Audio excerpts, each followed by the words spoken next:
Welcome to the Utah PTA Pulse podcast. My name is Corey Fairholm. I am the immediate past president for Utah PTA and the host of the Pulse podcast. And Angelee. I'm Angelee Aedo, the vice president of advocacy, your co-host. Sweet. And today we have with us by phone, amazing what technology can do, Tina Seastrand, the Utah PTA Safety Commissioner. Say hello, Tina. Hello, everybody. Awesome. Thanks for joining us tonight, Tina. We appreciate it. And before we begin, Angelee has an icebreaker. All right. So today's question is, what do you think you're most proud of yourself for? What are you most proud of yourself for? Yeah. Oh, that's a tough one, Angelee. Is this for me or for everybody? For you, Tina, go for it. Probably I'm the most proud of that I just stay with things. It's kind of like the tortoise and the hare. I'm not the hare, but I'm the tortoise. I'm steady. I move forward and I just keep pressing forward and stick. If I believe in something, I just will stay with it to the bitter end. And so I just keep going. I like that. That's awesome.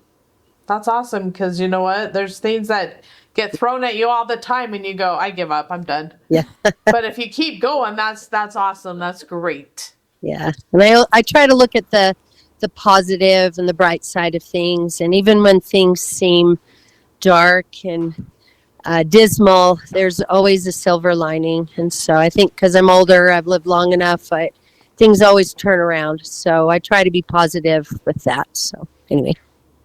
That's awesome. That's a great trait. Mm-hmm. Angelee?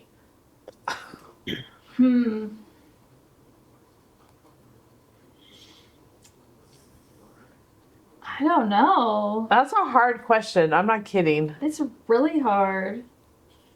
And she even threw it out and she doesn't. Well, I try not to think about it ahead of time because that's not nice. Yeah, you can't, yeah.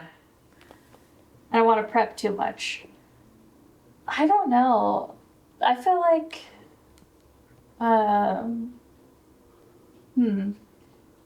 really like that, like, I always want to help people. Okay. Sometimes to the detriment of myself, but... That you're always willing to give and Yeah. help other people. That's a Yeah. great trait, too. Boy, you guys are doing awesome. So do you get to answer that, Corey, or no? Yes, I do. Yes, I do. I know. I'm thinking, too. I was There's so kinda- many things. I was laughing when Tina said she thinks positively, and I'm like, I used to be like that, and then I became more of a realist. Yeah. My husband is an optimist, and he's like, it's fine, it's gonna be fine. And I'm like, you didn't think about X, Y, and Z. It's not fine. No, it's hard. But then as you look, as you get older, things become more sentimental and you look at, your kids and did I do okay raising my kids and are they successful? So, and I have 2 of them still in college. So now I'm like thinking, yeah, raising kids, that was hard and they're successful. So maybe that's, Yeah. that's a proud moment for me is that, my kids are successful in life and they're doing well. And so I helped them get there. Maybe. You did. Maybe. You did. You raised them well. Maybe. Yeah. But there are, as you look back, you think about many things in your life and how you've grown. So good question, Angelee. Yeah. I'm going to be thinking about that one all night. Right? All week. Thanks. Yeah. I might have to come back to you next time and say, guess what? I thought of a proud moment. Well, I think we're just really hard on ourselves, and we always just look at the things that we didn't do great, Yeah. but there's lots of things that we do really well. Yeah. Yeah. Well, we all make mistakes. We all mess up at times, and we have to give ourselves grace. And it's okay because we're learning and growing, And you're right. We are. And as you were talking about with your children and how they've done, etc. And I I think of Angelee, you with little kids still in the home, and I always feel like cherish the moment because all of a sudden it's gone, and you're like, where did that go? Where did that time go? And you blink and it's over, and you don't have little kids, and now they're all adult kids, and so it's just cherish every day.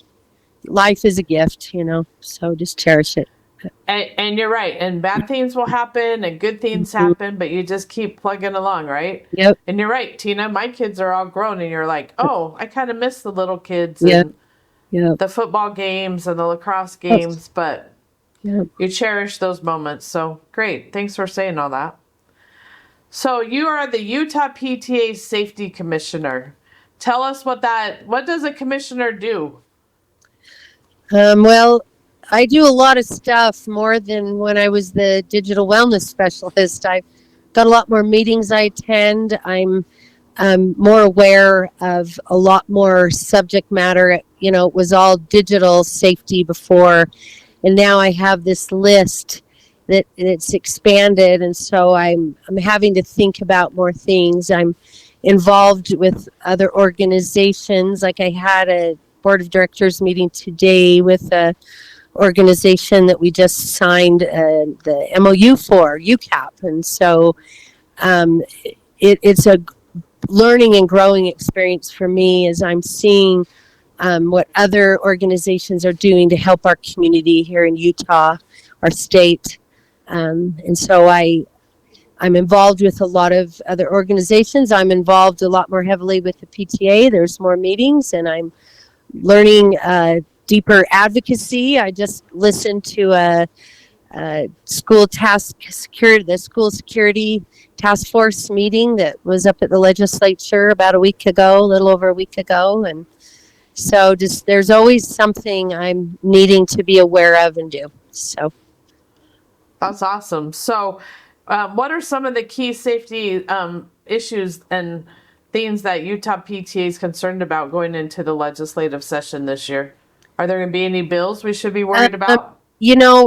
I am not seeing anything that's numbered yet, but the talk is, they had House Bill 40 last year, which was an update of school safety provisions. That's, where they're trying to make schools safe, and with, recent incidents in our own state as well as the country, safety for schools is always on everybody's mind. And so our legislature is working.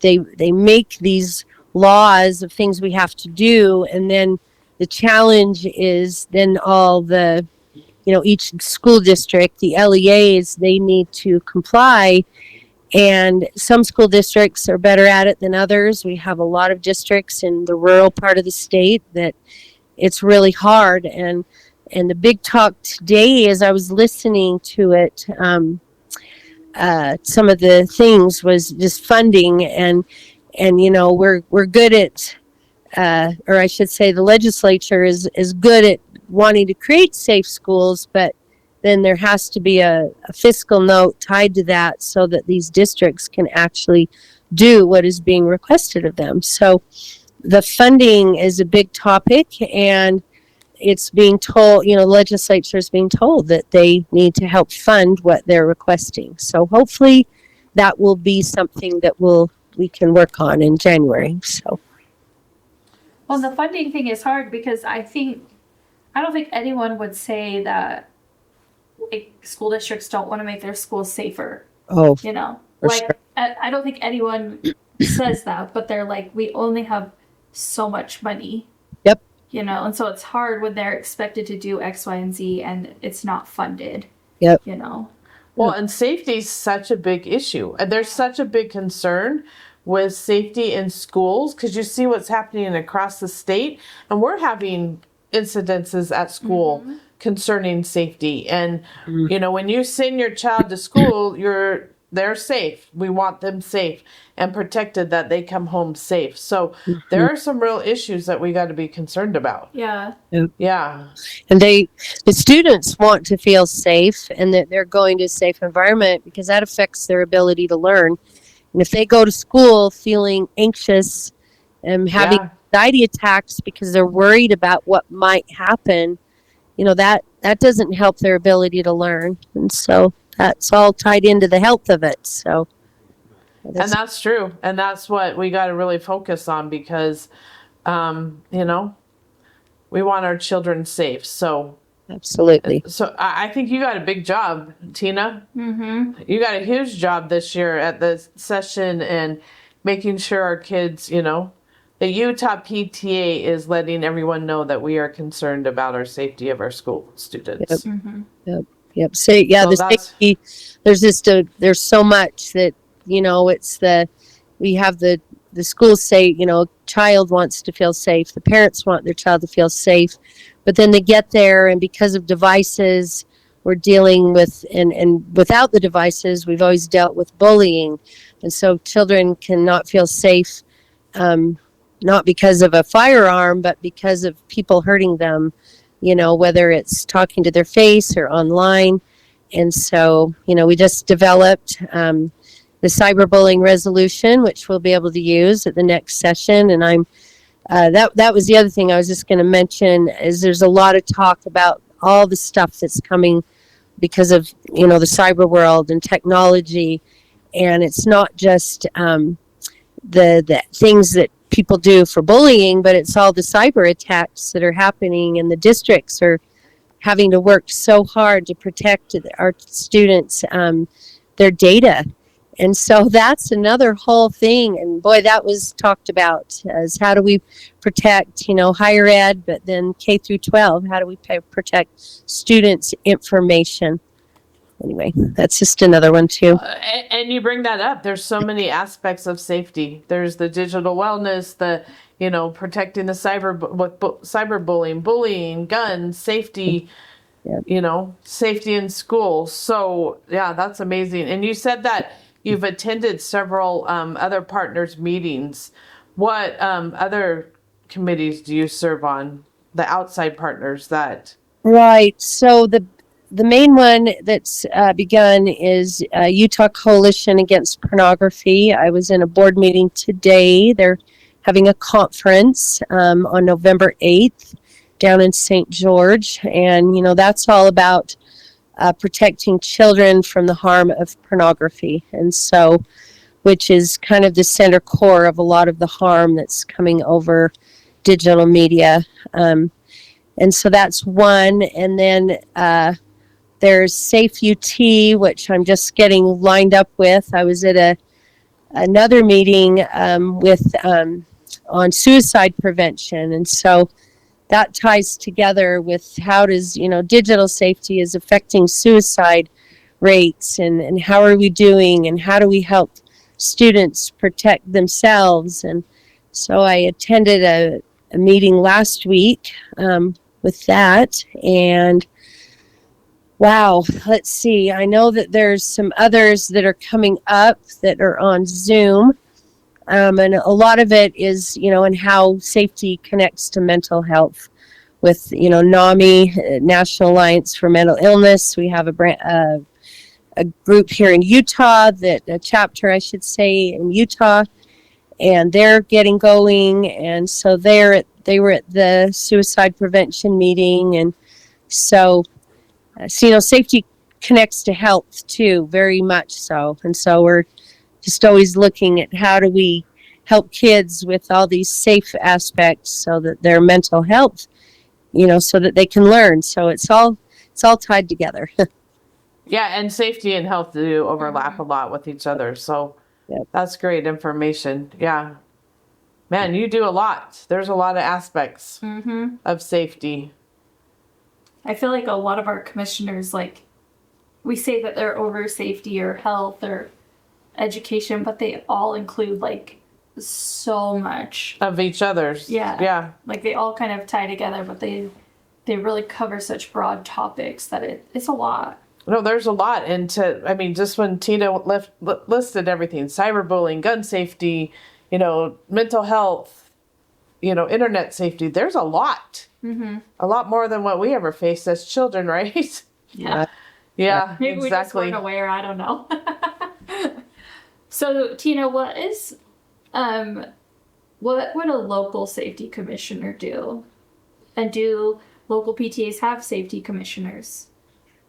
I've actually asked that question because it would be really great if, I had a way, we could figure that out to connect with them. I feel like at the local, particularly, at the school level, it's probably pretty difficult to get a safety commissioner because they're trying to get a president-elect, secretary, treasurer.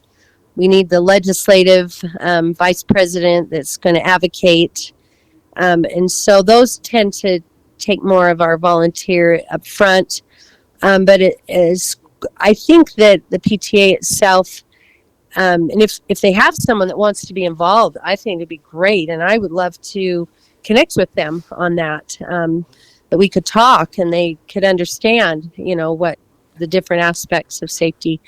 But if you don't have one, I thought about that and how do we, as a local PTA, and I think starting out, the local PTA is already involved. They're involved in the school. They're, the big thing, getting people to join PTA and be on the school community council so that you know what's going on in your school. Get to know the principal, the secretaries, the janitors. They're a great resource to find out. In an elementary school, I know that I always wanted to get to know my child's teacher and the principal and, like as mentioned, the secretaries. And, that's a very informative thing. You can know a lot of what's going on and just being a part of the school and showing that you care and they see your face weekly. If you go help in the classroom, you can see if there's bullying issues going on or, you hear things and learn things. And so I guess for a local person, it would be to be involved. I know life is busy. A lot of women are working. We have to take care of our home front, but pick one little thing that you can do where you can be involved at the school so you can get in the school periodically, whatever that is for you, and then get to know, the teacher, the principal, whether in a junior high, you can do that. Junior high and high school, you can't really be in the classroom as much as you could in an elementary school. But I think just being involved and aware and just taking the time to care a little bit, it really works. It goes a long way. And then you can be a part of knowing things. And if you have a concern, you reach out to the principal, the vice principal, and say, hey, what's going on at our school?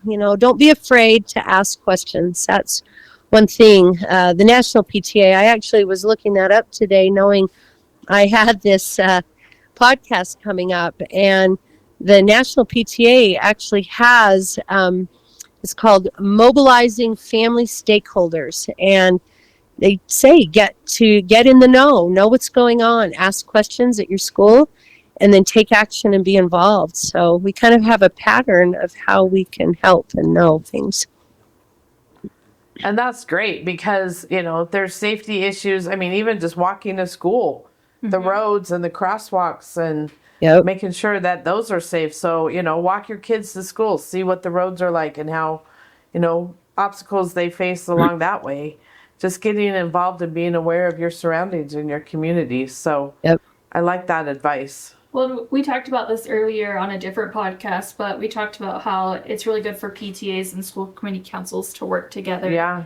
And when you brought up the walking routes, that's one thing that school community councils are over there in charge of, like creating that safe walking route plan. But it's so great when other parents make that walk and or ride their bike on that designated safe walking route to, to help decide. It's better to have more eyes on it than just one and walk it during the school time and other times and see, is this really actually the safest route, or can we push for another sidewalk here, or can we advocate for another crosswalk, or I think that's all really great. That's being part of the community and just being aware. And that connects you to your city. I know where I live in Holiday, we had at Olympus High School, they had an issue with students crossing in an area that was very dangerous, and kids were, it was very unsafe. And so the city,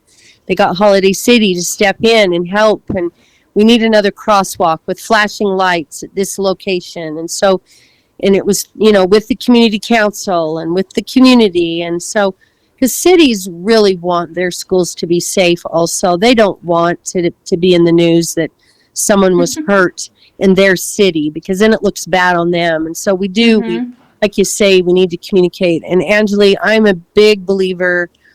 All my years being on a school community council, I always encouraged the PTA. I said, someone in the PTA needs to come to our meetings. It would be great if you could be a voted member of the community council. And if that doesn't work, at least attend, so you know what's going on. And like, because it's what's going on, but it's also money and resources. Because, the PTA has their funds, the school community council has all the land trust money, and then the principals have money. They don't always share what money they have, but, they're all working together to make the school for a better place. So if you can get the PTA at community council meeting, that is a good thing. Good, because that's what we just said in our last one. So perfect, good timing there, Tina. Yeah. But then you also, brought up a good point, because the PTA, School Community Council, principal school district, but they also work with the community. So it's building that as part of our mission statement. There you go. Yep. Advocating for all children with the communities and families to empower them and engage them to make sure our kids are safe. And I think families, if they're able to, when they know there's a safety need, especially, they want to help. I know there was a parent at one of the schools that my kids went to that after COVID realized that maybe having a air purifier in the classrooms would be helpful with germs and things like that. And so they and their company were able to supply air purifiers for all the classrooms. And that helps. There you go. And I love that. They were it's just like what's one more thing we can do? Yeah. Yep. That's awesome. Hey, Tina, do you have a safety committee? Can people? I do. Local leader. Oh, yeah. Tell us about that. Yeah, well, we've had one meeting, and we're just trying to get going, and we've probably got 15 or so members. And it's just a wide variety of people from different other organizations. There's some people from PTA that join, and we love to have, other views and other opinions and know what's going on and get added input. So, can people join your committee? Yes, absolutely. They just you need to be a member of the PTA, and you need to fill out your community agreement form, and then you can be a part of that. So I would love to have anyone on. What's your email, Tina? My email is Tina, TINA, at utahpta.org. So they can reach out to you if they're interested in serving on the safety commission and be able to be involved in that discussion. Yep. I would That'd love be awesome. Anyone.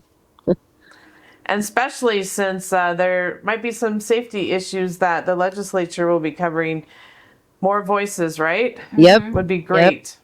Okay.